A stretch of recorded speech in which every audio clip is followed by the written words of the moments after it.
Trading की दुनिया में अक्सर लगता है कि सारा खेल नंबरों का है ना? लेकिन वन गुड ट्रेड किताब हमें कुछ और ही सिखाती है। आज हम इसी किताब के जरिए समझेंगे कि ट्रेडिंग में असली लड़ाई बाजार से नहीं, बल्कि हमारे अपने दिमाग के अंदर होती है। कभी महसूस किया है वो पल जब एक छोटी सी स्क्रीन पर हजारों नंबर ऊपर नीचे हरे लाल और एक पल के लिए लगता है जैसे दिल की धड़कन ही रुक गई हो। बस यही है ट्रेडिंग की दुनिया, जहां हर क्लिक एक फैसला है और हर फैसला एक जंग। पर यह जंग सिर्फ नंबरों की नहीं है। तो चलिए इसी बात को थोड़ा और गहराई से समझते हैं। ट्रेडिंग का जो असली मैदान है ना, वो कोई स्टॉक एक्सचेंज नहीं है। असली युद्ध क्षेत्र तो हमारे अंदर ही है। देखिए, कोई भी टेक्निकल एनालिसिस या स्ट्रैटेजी सीख सकता है, लेकिन ट्रेडिंग सिर्फ उतना ही नहीं है। ये एक, कह सकते हैं, एक दिमागी लड़ाई है।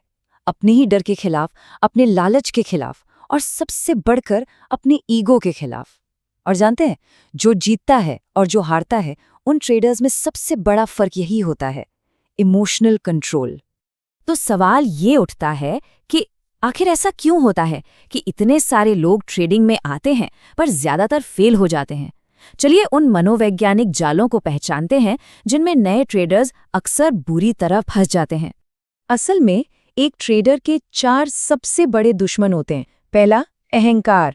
2-4 ट्रेड सही चली गई और लगने लगता है कि हम ही बाजार के बादशाह हैं।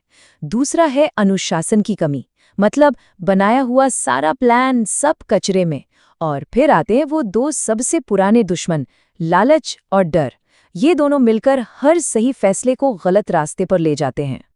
और इन सब में अगर किसी एक को सबसे बड़ा दुश्मन चुनना हो, तो वो है हमारा अपना ईगो, हमारा अहंकार। बस 1-2 ट्रेड क्या प्रॉफिट में चली गई, अंदर से आवाज आने लगती है, वाह मैं तो जीनियस हूं, मार्केट को तो मैं चुटकियों में हरा दूंगा। यकीन मानिए, यही वो सोच है, यही वो सबसे खतरनाक जाल है जहां से बर्बादी की शुरुआत होती है। एक बात गांठ बांध लीजिए, बाजार को किसी के अहंकार से कोई लेना देना नहीं है। मार्केट किसी का ईगो बर्दाश्त नहीं करता। जिस पल किसी को लगता है कि उसे कोई नहीं हरा सकता, बाजार उसे ऐसी जोर की पटखनी देता है कि वो सीधा जमीन पर आ जाता है। तो फिर रास्ता क्या है? इसका हल है एक मजबूत ढांचा तैयार करना। इसे हम कह सकते हैं सफलता का पिरामिड। ये एक ऐसा तरीका है जो हमें सिखाता है कि ट्रेडिंग में कामयाबी के लिए एक मजबूत और भरोसेमंद नींव कैसे बनाई जाए। अब जरा इस पिरामिड को ध्यान से देखिए। इसकी बुनियाद, इसका बेसमेंट क्या है? अनुशासन, डिसिप्लिन। अगर यही कमजोर है तो पूरी इमारत गिर जाएगी। इसके ऊपर है तैयारी, यानी मार्केट खुलने से पहले अपना होमवर्क करना। फिर आता है एग्जीक्यूशन, यानी जो प्लान बनाया है उस पर टिके रहना। उसके बाद है अडेप्टेबिलिटी, मार्केट बदल रहा है तो उसके साथ बदलना। और इन सब का नतीजा क्या है? वो है पिरामिड का शिखर, यानी कंसिस्टेंसी या निरंतरता। और एक बात हमेशा याद रखने वाली है, ये पिरामिड कोई जादू से एक रात में खड़ा नहीं हो जाता। इसे हर रोज ईंट दर ईंट, एक एक सही फैसले से बनाना पड़ता है। सफलता कोई लॉटरी नहीं है, ये रोज रोज की गई सही मेहनत का नतीजा है। और यही वो चीज है जो एक प्रोफेशनल ट्रेडर को एक आम ट्रेडर से अलग करती है। अब हम आते हैं इस पूरी बातचीत के सबसे जरूरी हिस्से पर। ये वो आइडिया है जो ट्रेडिंग को देखने का पूरा नजरिया बदल सकता है। हमें अपना लक्ष्य बदलना होगा। हमारा लक्ष्य पैसा कमाना नहीं होना चाहिए। हमारा लक्ष्य होना चाहिए सिर्फ एक अच्छी ट्रेड करना। तो ये एक अच्छी ट्रेड होती क्या है? ये वो ट्रेड है जो एक मजबूत प्रोसेस पर आधारित हो, जिसमें रिस्क पहले से तय हो और जिसमें इमोशंस पर पूरा कंट्रोल हो। और सबसे बड़ी बात, उस ट्रेड का नतीजा क्या हुआ, प्रॉफिट हुआ या लॉस, इससे ये तय नहीं होता कि वो ट्रेड अच्छी थी या नहीं। यहाँ पर 2 तरह की सोच का फर्क साफ साफ दिखता है। एक तरफ है जैकपॉट हंटर, जो बस एक बड़ी मछली के चक्कर में है, उसे लालच और डर दौड़ाता है। और दूसरी तरफ है वो ट्रेडर जो प्रोसेस पर ध्यान देता है। वो सिर्फ एक अच्छी ट्रेड खोजता है और उसे अनुशासन गाइड करता है। और लंबे समय में कामयाबी का रास्ता यही दूसरा वाला है।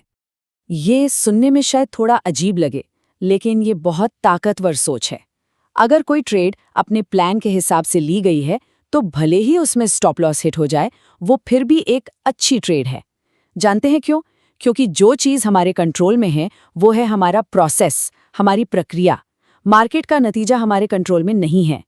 तो हम अपनी बातचीत के आखिरी पड़ाव पर हैं और यहाँ ये समझना बहुत ज़रूरी है कि ट्रेडिंग कोई मंजिल नहीं है जहाँ पहुँचकर सब खत्म हो जाता है।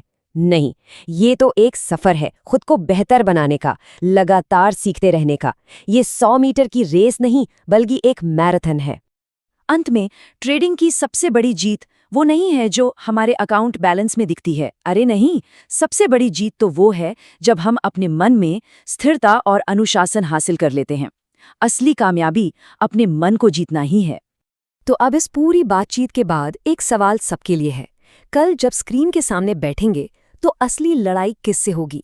बाजार से या फिर अपने मन से?